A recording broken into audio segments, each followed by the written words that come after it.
Hi, I'm ஜது. வாகனங்கள பொறுத்தளவுல இந்த ஒரு காலகட்டத்தில நம்மளுக்குள்ள ஒரு கேள்வி ஒன்று இருக்கும். Electric vehicle internal combustion engine vehicle. எந்த வாகனம் வந்து நம்மளுக்கு பெஸ்ட்டா இருக்கும்? உண்மையிலேயே இந்த எலக்ட்ரிக் வெஹிக்கிள் வந்து 0 எமிஷன் வெஹிக்கிள் தானா? அப்படின்னு சொல்லி சில கேள்விகள் நம்மளுக்குள்ள இருக்கு. எல்லா கேள்விக்கான பதிலையும் இந்த வீடியோல நான் சொல்றேன். வீடியோ ஸ்கிப் பண்ணாம பாருங்க. வாங்க வீடியோக்குள்ள போலாம்.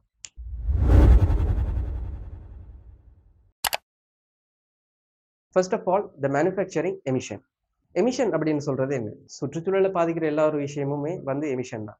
எல்லா வெஹிக்கிளையும் வந்து மேனுஃபேக்சர் பண்ணும்போது கழிவுகள் வந்து வெளியாகத்தான் செய்யும். பட் நம்ம கம்பேர் பண்ணி பார்க்கும்போது இன்டர்னல் கம்பக்ஷன் என்ஜின் வெஹிக்கிளை விட எலக்ட்ரிக் வெஹிக்கிளுக்கு அதிக அளவான எமிஷன் வந்து வெளியாகுது. For an example, internal combustion engine காரை வந்து உற்பத்தி செய்யறதுக்கு கிட்டத்தட்ட 4.6 டன் அளவான கார்பன் டை ஆக்சைடு வாயு வந்து வெளியாகுது. அதேவேளை எலக்ட்ரிக் வெஹிக்கிளை வந்து மேனுஃபேக்சர் பண்ண போகும்போது கிட்டத்தட்ட 8.8 டன் கார்பன் டை ஆக்சைடு வந்து வாயுமண்டலத்துக்கு வந்து வெளியாகுது, including the battery manufacturing. Next வந்து பேட்டரி வந்து எலக்ட்ரிக் வெஹிக்கிளோட மெயினான ஒரு பவர் சோர்ஸ். இந்த பேட்டரிக்கு தேவையான லித்தியம் வந்து மைன் பண்றதுக்கு, ஒரு பேட்டரிக்கு தேவையான லித்தியம் வந்து மைன் பண்ணி எடுக்கிறதுக்கு கிட்டத்தட்ட 17,000 லிட்டர் தண்ணி வந்து தேவைப்படுது. இந்த தண்ணி வந்து வேஸ்டாகவும் போகுது.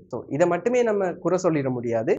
இன்டர்னல் கம்பக்ஷன் வெஹிக்கிளுக்கு வந்து நம்ம யூஸ் பண்றது வந்து ஃபியூவல். 1 லிட்டர் ஃபியூவலை வந்து நம்ம மேனுஃபேக்சர் பண்றதுக்கு 2.27 லிட்டர் தண்ணி வந்து தேவைப்படுது. கிட்டத்தட்ட 2.3 லிட்டர் தண்ணி வந்து தேவைப்படுது. இந்த பேட்டரியை வந்து பார்த்தோம்னு சொன்னா 10 வருஷத்துக்கு இந்த பேட்டரி வந்து நீங்க பாவிக்கலும் அப்படின்னு சொல்லி நம்மளுக்கு ஒரு வாரண்டி ஒன்றும் தராங்க.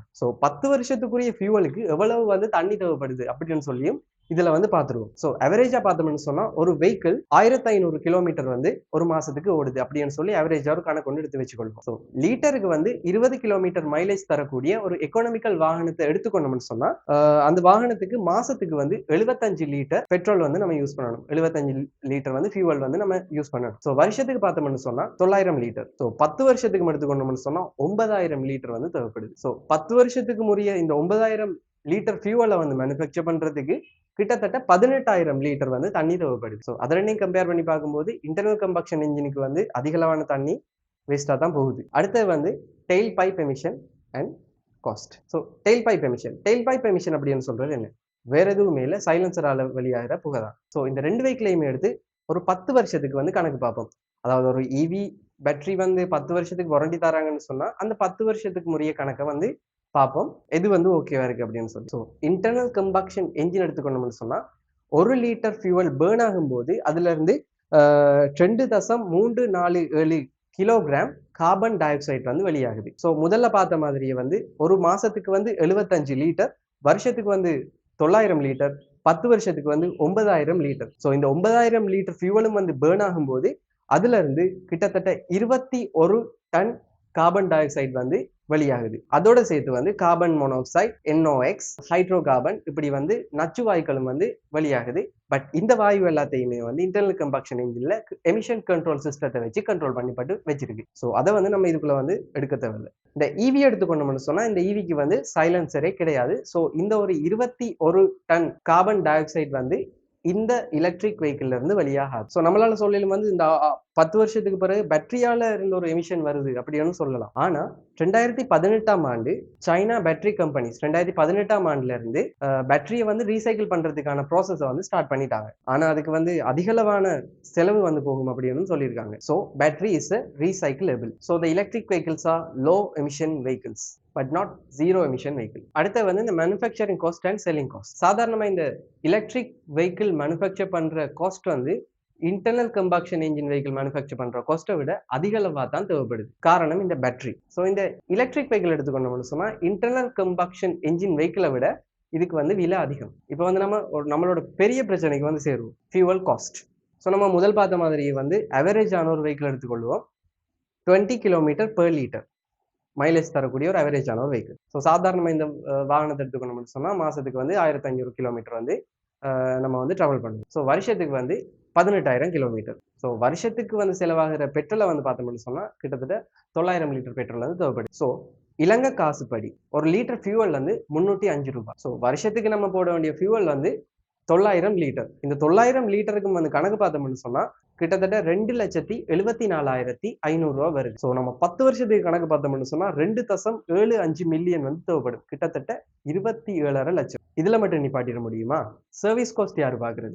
10 வருஷத்துக்கு நம்ம 1,80,000 கிலோமீட்டர் வந்து ட்ராவல் பண்ணுவோம். ஸோ 1,80,000 கிலோமீட்டருக்கு இந்த சர்வீஸ் காஸ்ட்டை பார்த்தோம்னு சொன்னா 5,000 கிலோமீட்டருக்கு ஒரு தடவை சர்வீஸ் காஸ்ட் அப்படின்னு சொல்லி பார்த்தோம்னு சொன்னாலும் 32 சர்வீஸோட சேர்த்து 4 டியூன் அப்பும் வந்து வாகனத்துக்கு செய்ய வேண்டி இருக்கும். ஸோ ஒரு சர்வீஸ் பண்றதுக்கு வந்து 30,000, டியூன் அப்புக்கு வந்து 50,000 அப்படின்னு கணக்கு போட்டு பார்த்தாலும் 9,60,000 பிளஸ் 2 லட்சம் கிட்டத்தட்ட 11,60,000 நம்மளுக்கு தேவைப்பட போகுது சர்வீஸுக்கு மட்டும். ஸோ அதோட சேர்த்து இந்த ஸ்பேர் பார்ட்ஸ் மாத்துறதுக்கு என்ஜினுக்குரிய ஸ்பேர் பார்ட்ஸ் வந்து மாத்துறதுக்கு வந்து ஒரு கிட்டத்தட்ட ஒரு 2 லட்சம் ரூபாயை கணக்கு போடுவோம். ஸோ டோட்டல் காஸ்ட் எடுத்துக்கொண்டோம்னு சொன்னா கிட்டத்தட்ட 4.1 மில்லியன் 10 வருஷத்துக்கு fuel and maintenance cost. And after 10 years it will run smooth. அப்படியே வருவோம் எலக்ட்ரிக் வெஹிக்கிளுக்கு. ஸோ எலக்ட்ரிக் வெஹிக்கிளில் வந்து பார்த்தோம்னு சொன்னா கிட்டத்தட்ட 50 கிலோ வாட்ஸ் பேட்டரிக்கு வந்து 400 கிலோமீட்டர் தூரம் வந்து ஓடையிலும் ஃபுல் சார்ஜில். ஸோ மாசத்துக்கு வந்து வாகனத்தை வந்து 4 தடவை ஃபுல் சார்ஜ் பண்ண வேண்டி வரும். ஸோ இந்த வாகனத்தை வந்து 4 தடவை ஃபுல் சார்ஜ் பண்றதுக்கு தேவையான கிலோ வாட்ஸ் ஹவரை பார்த்தோம்னு சொன்னா 200 கிலோ வாட்ஸ் ஹவர்ஸ் தேவை. அதாவது வந்து 1 கிலோ வாட்ஸ் ஹவர் அப்படின்னு சொல்றது வந்து ஒரு யூனிட். ஸோ நம்மளுக்கு வந்து 200 யூனிட் கரண்ட் வந்து தேவை. ஸோ இந்த 200 யூனிட்டுக்கும் பார்த்தோம்னு சொன்னா இலங்கையிட காசுபடி 5,720 ரூபாய் போகுது according to the Ceylon electricity board. So ஒரு வருஷத்துக்கு பார்த்தோம்னு சொன்னா 68,640 ரூபாய் தான் போகுது. 10 வருஷத்துக்கு பார்த்தோம்னு சொன்னாலும் 6,86,400 ரூபாய் தான் போகுது. ஸோ எலக்ட்ரிக் வெஹிக்கிள் எடுத்துக்கணும்னு சொன்னா இன்டர்னல் கம்பக்ஷன் என்ஜின் வெஹிக்கிள் மாதிரி 5,000 கிலோமீட்டருக்கு ஒருக்கா வந்து சர்வீஸ் பண்ணணும் அப்படின்னு சொல்லி இல்ல, இதுல வந்து 20,000 கிலோமீட்டருக்கு ஒரு தடவை சர்வீஸ் பண்ணா போதும். ஸோ அதே போல வந்து 1,80,000 கிலோமீட்டர் தூரம் 10 வருஷத்துக்கும் 1,80,000 கிலோமீட்டர் தூரம் ஒரு வாகனத்தை எடுத்துக்கணும்னு சொன்னா அதுக்கு வந்து 9 தடவை சர்வீஸ் வந்து பண்ண வேண்டி இருக்கும். ஸோ இந்த எலக்ட்ரிக் வெஹிக்கிளுக்கான சர்வீஸ் காஸ்ட் வந்து இப்போதைக்கு ஸ்ரீலங்கால வந்து இருக்கிற எலக்ட்ரிக் வெஹிக்கிள் எல்லாமே வந்து சர்வீஸ் ஃப்ரீல தான் போய் கொண்டிருக்கு. அதாவது 3 சர்வீஸ் வந்து ஃப்ரீ. ஸோ அப்படின்ற கேட்டகரிலாம் சர்வீஸ் ஃப்ரீயா போய் கொண்டிருக்கு. ஸோ சார்ஜஸ் என்ன மாதிரி வந்து இன்னுமே எனக்கு தெரியல. ஸோ இன்ஜின் வெஹிக்கிள் எடுத்துக்கணும்னு சொன்னா அதுக்கு வந்து இன்ஜின் ஆயில் வந்து மாற்ற வேண்டி இருக்கும்.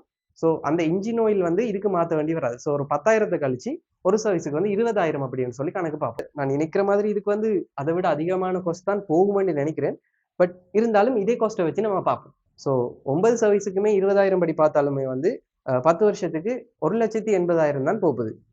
ஸோ இன்டர்னல் கம்பக்ஷன் இன்ஜின் வெஹிக்கிள மாதிரி இதுக்கு வந்து பார்ட்ஸ் வந்து பெருசாக மாற்ற வேண்டி வராது. ஸோ அதனால வந்து ஒரு 1,00,000 ரூபாயை இதுக்கு வந்து போட்டுக்கிறேன். ஸோ டோட்டல் மெயின்டெனன்ஸ் காஸ்ட்டுமே 10 வருஷத்துக்குரிய டோட்டல் மெயின்டெனன்ஸ் காஸ்ட்டுமே வந்து 2,80,000. ஸோ இந்த நம்மளோட கரண்ட் சார்ஜஸையும் மெயின்டெனன்ஸ் காஸ்ட்டையும் சேர்த்து பார்த்தோம்னு சொன்னா கிட்டத்தட்ட 10 வருஷத்துக்குமே 9,66,400 ரூபாய் தான் போகுது. கிட்டத்தட்ட 1 மில்லியன் 10 லட்சம். ஸோ இன்டர்னல் கம்பக்ஷன் இன்ஜின் வெஹிக்கிள் எடுத்துக்கணும்னு சொன்னா 4.1 மில்லியன் தேவைப்பட போகுது மெயின்டெனன்ஸ் காஸ்ட்டுக்கு. அதே மாதிரி அடுத்த பக்கம் பார்த்தோம்னு சொன்னா எலக்ட்ரிக் வெஹிக்கிளுக்கு வந்து செலவாக போகுது 10 லட்சம். ஸோ இது ரெண்டையும் எடுத்து பார்க்கும்போது எலக்ட்ரிக் வெஹிக்கிள்ல வந்து மெயின்டெனன்ஸ் காஸ்ட்டுக்கான லாபம் நிறையவே இருக்கு. And I have an other problem. 4.1 million காசு செலவழிச்சு 10 வருஷத்துக்கு பிறகும் இந்த vehicle still can running. So அப்படியே இந்த எலக்ட்ரிக் வெஹிக்கிள் எடுத்துக்கணும்னு சொன்னா இந்த 10 வருஷத்துக்கு பிறகு 10 லட்சத்துல இருந்து 15 லட்சம் செலவழிச்ச பிறகு இந்த வாகனத்துல நிலைமை என்ன? கண்டிப்பா வந்து 10 வருஷத்துக்கு பிறகு எலக்ட்ரிக் வெஹிக்கிளோட பேட்டரி மாற்ற வேண்டி வரும். அப்படி வந்து மாத்தலாட்டி அந்த வாகனத்துக்குரிய மார்க்கெட்டை வந்து குறைஞ்சிடும். ஸோ இந்த 50 கிலோ வாட்ஸ் பேட்டரியோட ப்ரைஸை பார்த்தோம்னு சொன்னா கிட்டத்தட்ட $17,000 without tax, 5.1 million Sri Lankan rupees. So ஒரு 10 வருஷத்துக்கு பிறகு பேட்டரியோட ப்ரைஸ் வந்து குறைஞ்சாலும் $10,000 அப்படின்னு சொல்லி பார்த்தாலும் 30 லட்சம் வந்து செலவழிக்க வேண்டி வரும். ஸோ இந்த பேட்டரி மாத்துறதுக்குரிய காஸ்ட்டையும் அதோட மெயின்டெனன்ஸ் காஸ்ட்டையும் சேர்த்தா இன்டர்னல் கம்பக்ஷன் என்ஜின் வெஹிக்கிளோட மெயின்டெனன்ஸ் காஸ்ட்டுக்கு சமனா தான் வருது. ஸோ ரெண்டுமே வந்து சமனான ஒரு மெயின்டெனன்ஸ் காஸ்ட் தான் வந்து இதுக்கு தேவை. ஆனாலும் இந்த எலக்ட்ரிக் வெஹிக்கிள் வந்து இன்டர்னல் கம்பக்ஷன் என்ஜின் வெஹிக்கிளை விட விலை வந்து அதிகமாக தான் இருக்கு. ஸோ நம்ம அதிகமான ஒரு விலையை கொடுத்து வாங்கி ரெண்டையுமே வந்து சமனா தான் வந்து யூஸ் பண்ண போறோம். ஸோ இந்த பேட்டரியை வந்து மாத்தல அப்படின்னு சொன்னா வந்து வாகனத்துல மார்க்கெட்டை வந்து குறைஞ்சிடும். ஸோ இப்படியும் வந்து பேட்டரியை மாத்தினா தான் அதற்குரிய மார்க்கெட்டை வந்து இருக்கும். 10 வருஷத்துக்கு அப்புறம் பாவிக்கணும் அப்படின்னு சொன்னாலும் கண்டிப்பா பேட்டரி மாத்தி தான் ஆகணும். அப்படி இல்லை நான் பேட்டரி மாத்தரல வாங்கிட்டு வந்து வாகனத்தை பாவிச்சு போட்டு தூக்கி எறிய போறேன் அப்படின்னு சொன்னாலும் அது வந்து நம்ம நாட்டுக்கு வந்து சரிப்பட்டு வராது. ஆனா வந்து எமிஷன் சைட் அப்படின்னு எடுத்துக்கொண்டோம்னு சொன்னாலும் இந்த எலக்ட்ரிக் வெஹிக்கிள் வந்து எமிஷன் வந்து குறைவா தான் தரப்போகுது. ஸோ சுற்றுச்சூழலுக்கு வந்து எலக்ட்ரிக் வெஹிக்கிள் வந்து பெருசா ஒரு பாதிப்பை தராது. அதே மாதிரி நாய்ஸும் இல்லை, சத்தமும் இல்லை. ஸோ இந்த எலக்ட்ரிக் வெஹிக்கிள் வந்து லோ எமிஷன் வந்து கிடைக்குது. ஃபைனலா நீ என்னதான் சொல்ல வர? எமிஷன் பக்கம் பார்க்க போனோம்னு சொன்னா இவி வெஹிக்கிள் வந்து ஒரு பெஸ்ட் ஆப்ஷன். காஸ்ட்டை பார்க்க போனோம்னு சொன்னா இவி வெஹிக்கிள் இன்டர்னல் கம்பக்ஷன் என்ஜினை விட அதிகளவா தான் காஸ்ட் வந்து போகுது. நான் எடுத்த கால்குலேஷன் படி. ரெண்டுக்கும் வந்து இருக்கிற பெரிய ஒரு வித்தியாசம் வந்து ரீஃபியூவல் டைம். இன்டர்னல் கம்பஷன் என்ஜினுக்கு வந்து 2 நிமிஷம் 3 நிமிஷம் காணும் ரீஃபியூவல் பண்றதுக்கு. பட் எலக்ட்ரிக் வெஹிக்கிளுக்கு வந்து மினிமம் 1 ஹவர் தேவைப்படுது. மேக்ஸிமம் வந்து 6 to 8 ஹவர்ஸ் வந்து தேவை. ஸோ உங்களோட வீட்ல வந்து சோலார் பேனல் இருக்குமென்னு சொன்னா வந்து எலக்ட்ரிக் வெஹிக்கிள் கொஞ்சம் லாபமா இருக்கும். அதே வேளை உங்களுக்கு அடுத்த பக்கத்தால வந்து காசு வந்துகிட்டு இருக்கும். ஸோ எலக்ட்ரிக் வெஹிக்கிளுக்கு வந்து அது கொஞ்சம் ஒரு லாபமாகும். உங்கள வந்து நான் எலக்ட்ரிக் வெஹிக்கிள் எடுக்க வேணாம்னு சொல்லல. இன்டர்னல் கம்பஷன் என்ஜின் வெஹிக்கிள் எடுக்க வேணாம்னு சொல்லல. Choice is yours. இந்த வீடியோல நான் எல்லாத்தையும் வந்து தெளிவா சொல்லியிருக்கேன். See you in the next video. Bye.